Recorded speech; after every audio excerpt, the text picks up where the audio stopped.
So I see the folks in left-wing media are very excited about the Trump indictment. I mean, every time these indictments come, it's the same stuff. You look at, David Dole, Vosh, the usual suspects, and they're just bursting with energy. Oh, they got him! Oh, this is great! Brian Todd Cohen. Oh, breaking Trump! They got him! They got him! Oh, look at this indictment! Look at these charges! Oh my goodness! Jack Smith is the man! He is so based! And then you look at me. I'm just like, okay, I mean, cool that they're actually charging him. Cool that they're indicting him. Cool that, I mean, it does look like a legitimately serious attempt. You got Georgia going after not just Trump, but all these different people. Jack Smith being smart, focusing on just Trump, avoiding the, focusing on the, instigating the riots or whatever. Staying away from anything that is not sort of their best hand, right? Not playing games with stuff like that. I appreciate that. I respect that. But ultimately, my response is, cool. It's not, oh, is there going to be a mugshot? Is there going to be a mugshot? Oh my goodness, how many views am I going to get from this? Oh, this is going to be good. This is good content. Oh my goodness. Is he going to testify? Is he going to be in handcuffs? Oh my goodness. Perhaps because I'm a grown-ass man and I look at these things, I would like to think from a more mature perspective, which is I am concerned about the direction that this country is going in, the potential of Trump being elected again, the idea that that's even a possibility. I'm even more concerned about the message we're sending to future generations, future corrupt politicians, seeing how easy it is to do all kinds of craziness and get away with it. How you can pander to a base, and if you're charismatic enough, and you basically pander to and utilize a propaganda machine that is partisan media, you can do no wrong. I think about what this means for the country. What damage will a future president do now that Donald Trump has written the playbook for above the law, do what you like, with who you like? The Humpty Dance is your chance to do the hump.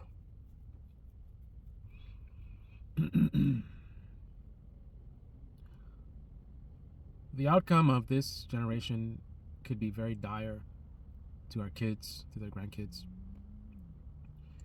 We are looking at a future where Trump will look like a choir boy compared to what someone as dishonest and just immoral as Trump, but clever. Not that Trump isn't clever in certain ways, but let's just say someone who's clever in many, many more ways than Trump is.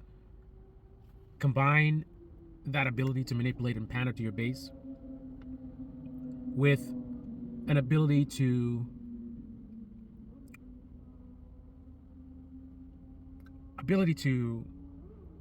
also get the normies, the independents, people on the other side. So imagine someone who has Trump's charisma. And I know those that hate Trump don't recognize his charisma.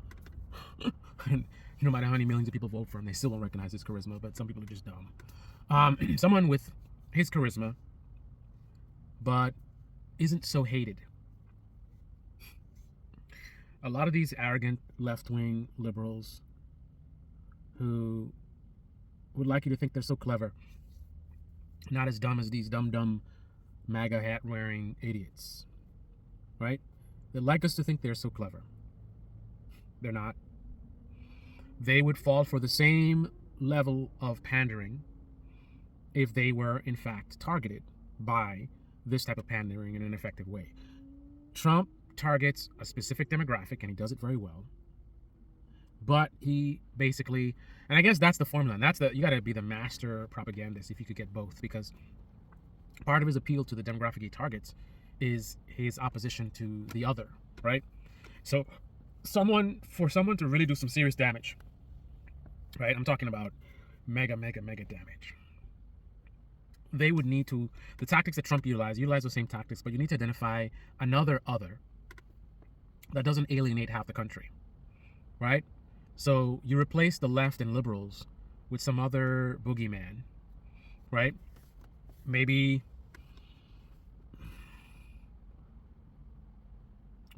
someone is clever enough to lean in on outsiders, right? Mexicans coming in this country and whatever they want to focus on that's ruining the country, you know? So you're not against the left. You pander to the left. You pander to the right. You pander to the liberals. You pander to conservatives. And then the boogeyman is always these Mexicans, this. And then if you do it effectively enough, right? I mean, you're not going to get everyone, but think about how Trump wins by a small margin and loses by a small margin. If you just added what Trump's got going on, but a bipartisan pander, right? Identify, obviously there's going to be some issues, right? Because on the left you have this LGBTQ, whatever. I mean, either you're clever enough to sort of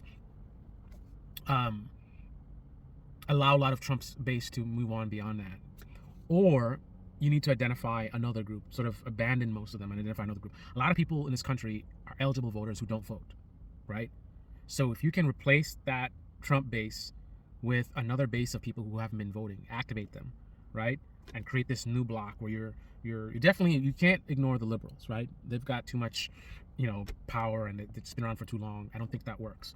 So pander to the liberals and pander to this new group of non-voters who you get out. Wow, what damage could you do? So the next thing is,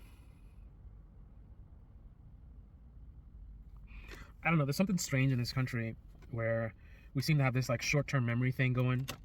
No matter how many times we see a thing happen over and over again, it's like we just keep forgetting and forgetting. For decades, we've seen how elites just keep getting away with things. Elites keep getting away with things, right? We've seen former presidents violate so many laws and they get away with it, right? We've also seen a pattern of politicians playing us for fools, where they put on a big show like they're doing something, and then somehow the whole thing just fizzles out and amounts to nothing. They get us all hyped up and amped up and, yeah, this and that, vote for me and I'm going to give you $2,000 checks. And then you vote for them, they win. And all of a sudden, you already got 1,000 before. I was talking about the before plus the next 1,000. That's the 2,000. Come on, guys. Don't be stupid. I don't know, man. It's not that I am just this pessimistic, sort of negative person. In fact, I'm a very positive person. Always laughing, great sense of humor. On my worst day, I might make one joke. You might find, just for a second, if it's a really bad day, I might not make more than one joke, but I could do that, right? That's me. But I also see reality, right? And the reality is, the odds that this is going to amount to much are very, very low. Can Trump be really held accountable in one way or another? Sure, it is possible. And a lot of things are pointing to that direction, that he might be very well held accountable in a serious way. But I can't ignore history, right? How many people as powerful as Donald Trump have we seen being held accountable? How many presidents in the past that have violated so many laws, who have caused so much suffering in this country and across the globe? And then after the fact, they're rehabilitated and they're able to be on the news, and like we just forget what they did. These same left-wing media channels will tell you all about that. They'll tell you about people like Bush and how he wasn't held accountable, and how liberal media welcomes into their arms. Liberal media, right? Friendly with Bush. Who'd have thought? So if they know this, why is it that they are so excited with this Trump indictment? Why do I feel so alone in my skepticism? Why do I feel so alone in my lowering of expectations? Is it because these guys on YouTube are unserious and it's just content for them, so of course they're excited? Deep down inside, they probably know this is not going to really amount to much, most likely. Could be wrong, but leaning towards them not. Is it that the focus is on content? So this is absolutely going to make them a lot of money. And maybe that's why they're so excited. So maybe that's the distinction. Maybe I'm focused on truth. I'm focused on informing my audience, right? So juicy content is not something that really moves me. I can appreciate juicy content, a chance to grow my audience. If I truly want to help people, then I want to have the largest audience, right? I don't want to just help one person. I have this platform, I can help a lot of people. Why would I want to help one when I could help 100? Why would I want to help 100 when I could help 1,000, right? So obviously I would want to have more subscribers and views, but that's not the point. That's not what drives me. So unlike a lot of these unserious left-wing media folks, not unlike the unserious right-wing media folks, so let's just call them what they are, partisan media. It's not about left or right. Unlike these partisan media folks, especially independent, I am not focused on content. I'm not focused on how many views I can generate. I'm focused on my message, my mission, rather, to open people's eyes, to get them to unplug from partisan media and propaganda. I'm focused on getting people to think critically, learn from our mistakes, be better, grow, recognize the games that are being played, by the politicians we vote for, by the people in the media that we trust. My job is to open your eyes, right? So what excites me is an opportunity to open your eyes, right? Donald Trump getting indicted and charged and going through a trial and back and forth and got him. And then when it comes time for sentencing, well, first of all, conviction can fall through because, I don't know, some backroom deal, GOP corruption, even Dem corruption, some bought off judge, witness intimidation. I mean, there's so many different scenarios. So somehow he doesn't get convicted. Or he just so happens to get convicted for the things that are like lighter sentences, so it's just a fine or something. Or he gets convicted and then somehow they wiggle in with some plea deal, and he escapes it that way. The pardoning is one thing. That doesn't apply to Georgia. So Georgia it has to fall apart in the actual trial itself. I don't know, man.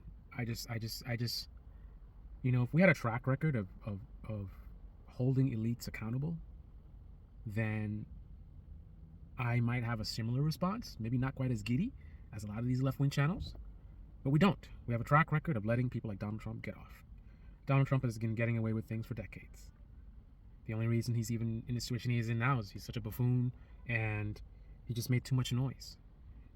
Previously he was, in the background mostly. Those who were in the know, they knew, but a lot of people, he was just this quirky billionaire guy with his ties and his gold toilets and whatever. But now being, president, and he's like doing so much things that's affecting so many people's lives, and then the media just feeding off of it, making their money, he became extremely visible. And then he's so sloppy that he just exposed himself in so many ways that they just couldn't continue to pretend not to see what he's doing.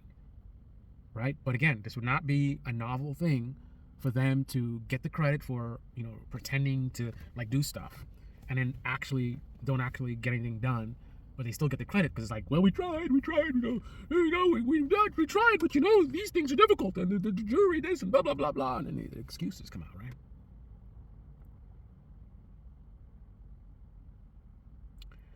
I think if left-wing media was serious, you would find more than a few of them that would spend a decent amount of time doing an analysis of all the ways that this thing can fall apart. But that's not good for business. If you're a left-wing person watching a left-wing channel, you don't want to hear about how this can fall apart. You want to hear, we got him! Oh, mugshot, and they got him now. There's no way he's going to get out of this, right? The same way that if you're conservative, what you want to hear is, oh, this is a partisan thing, and this is lies, and this and that, and Obama did the same thing, and right? So yet again, it's very interesting that partisan media is doing exactly what would be the most profitable thing to do, right? Profitable thing is apologia, right? Deflection, downplaying, whitewashing, whataboutism on right-wing media. That's what conservatives want to hear. That's what will get you views. That's what will get you paid. Who's not doing that right now in right-wing media?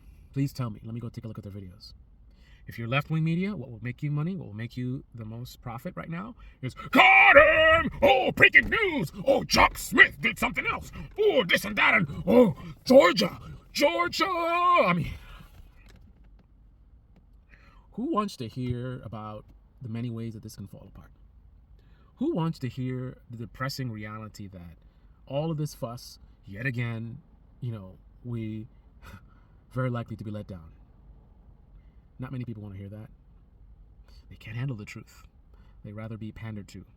They rather be told what they want to hear, which is, finally justice will be served in the United States of Hollywood. I wish I had more positive stuff to say. I wish I could say stuff to make you guys feel good, but that's not my job. That's not what I'm here for. This video, like most of my videos, will not do very well. This is not what people want to hear. But I don't care. I am your medicine. Tastes like crap, but it does an important job, right? You want to stay sick and fester, or you want to tough it out and take this medicine, which tastes like crap, but at the end of the day, you're better off having taken your daily dose than not. This is the Debate Me channel. Debate Me comment section below. Click on the like button, subscribe, smash that bell. Be well. I really hope I'm wrong in my pessimism, but I really don't think I am. And let's qualify what wrong would mean. I'm not saying there's no chance that Trump can be held accountable. I'm saying it's very unlikely. I'm saying the smart thing, the wise thing, is to be very pessimistic. Not just with Trump. In any scenario where you have an elite possibly being held accountable, be very pessimistic about whether that will happen. If we don't recognize reality, reality will never change. We need to first recognize the problems so we can actually do something about it. Problem is, elites many times operate above the law. We need to first recognize that, and if we do, we wouldn't be jumping for joy about Trump being charged and indicted. And instead, for a long time now, we'd be pushing for reform where elites actually do get held accountable for their crimes, just the way you and I would.